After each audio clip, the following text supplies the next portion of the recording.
दोनों रुकिए उसका प्लीज। डेटा नहीं बताया। वीरेन जी, आज ग्लोबल इन्वेस्टर समिट का अभी डेटा कर्टन ही नहीं रेजर हुआ, बताया, डेटा बता दूंगा तो आप आपका विवेक क्या करके चले मानना है जाएंगे। कि इस तरह के इवेंट्स यूपी के आर्थिक हालात को बदलेंगे? वीरेन जी गो अहेड।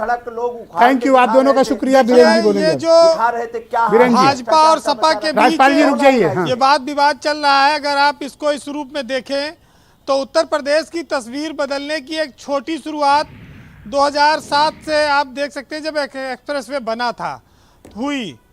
फिर उसका आप श्रेय मायावती को भी दीजिए, अखिलेश यादव को भी दीजिए, लेकिन उसका सबसे बड़ा श्रेय आप जाएगा तो योगी आदित्यनाथ को जाएगा, क्योंकि उनके पास एक 10 साल का लंबा कार्यकाल है।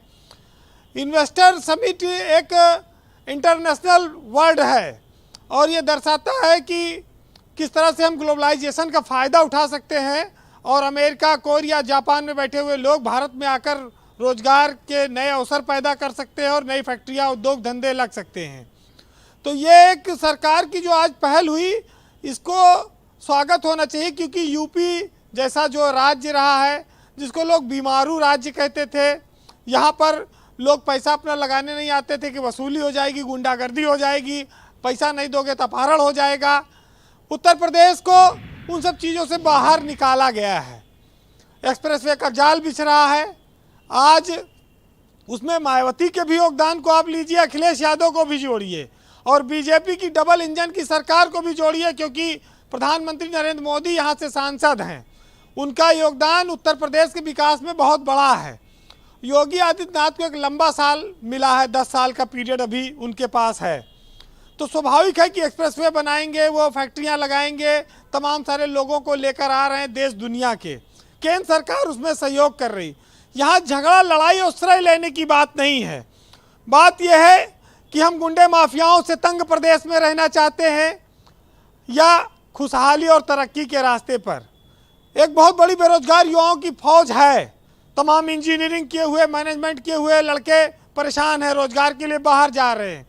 अगर उनको अवसर मिले यहाँ उत्तर प्रदेश में तो क्या बुराई है, लोग यहाँ काम करें। तो आप इस चीज़ को आप इस साल में देखिए कि अगर 10 साल में उत्तर प्रदेश तरक्की के रास्ते पर बढ़ता है तो फ़ायदा हमारी आने वाली पीढ़ियों का होगा।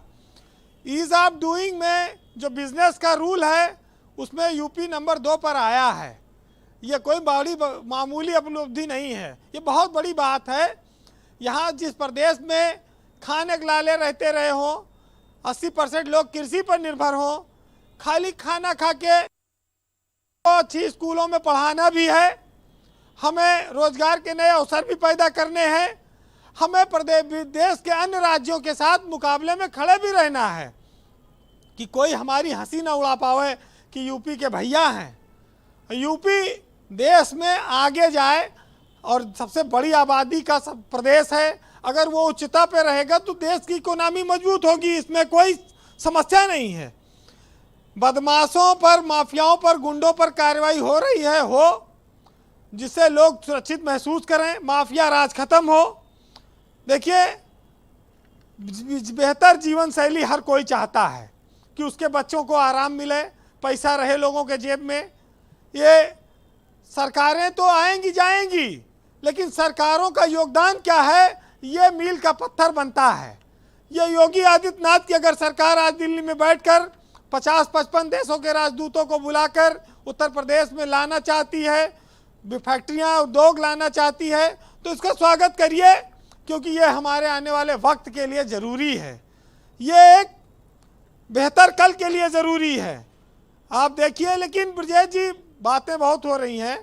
एक चीज़ पे आपको और सबको मैं ध्यान खींचना चाहूँगा कि यूपी में जो निवेश आता है या फैक्ट्रियां, उद्योग लगते हैं, उसका बैलेंस थोड़ा गड़बड़ है।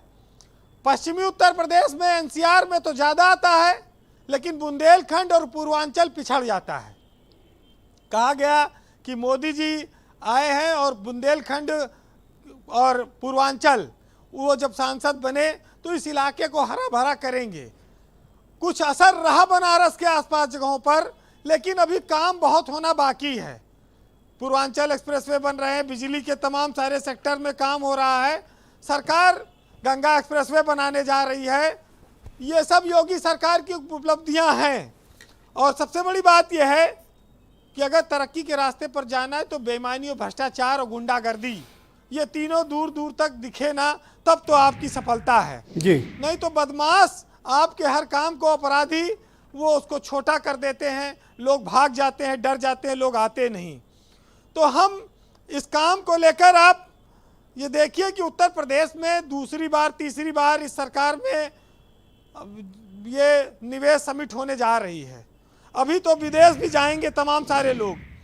तो योगी सरकार को आप इस मामले में बेहतर कह सकते हैं कि जनता ने जितना उनको ताकत दी उतना वो ईमानदारी से काम करे और उतना ही वो निवेश लाए, रोजगार के अवसर बढ़ाएं।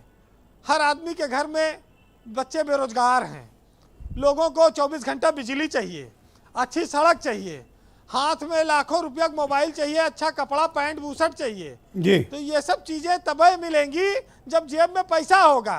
पैसा ना होगा, राशन कर खा के घर में लेट के ऐसे कुछ थोड़ी आबादी बढ़ाने से इस देश की तरक्की नहीं होगी प्रदेश की।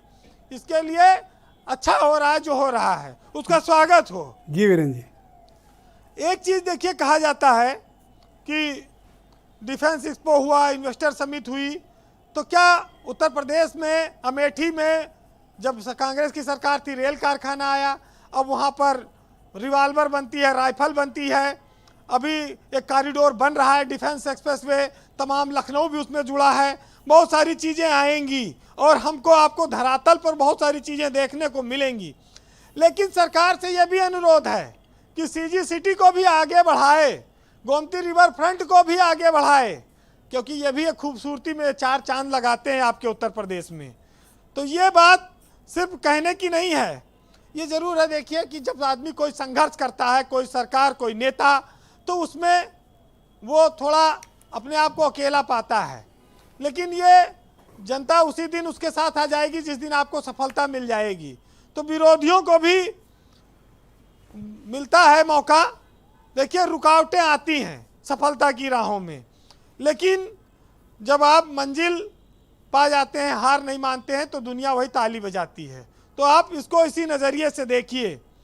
एक साहित्यकार ने लिखा है, यूपी जैसे जिसकी इकोनॉमी बहुत बड़ी नहीं है, हमारे पास पैसा बहुत नहीं, संसाधन बहुत नहीं, लेकिन हिम्मत तो बांधी है आगे बढ़ने की।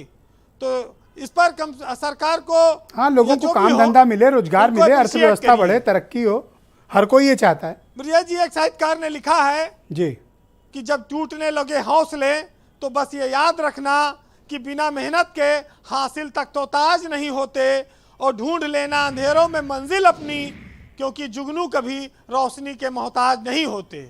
बहुत शुक्रिया आपका वीरेंद्र जी, बहुत बहुत धन्यवाद। बीजेपी के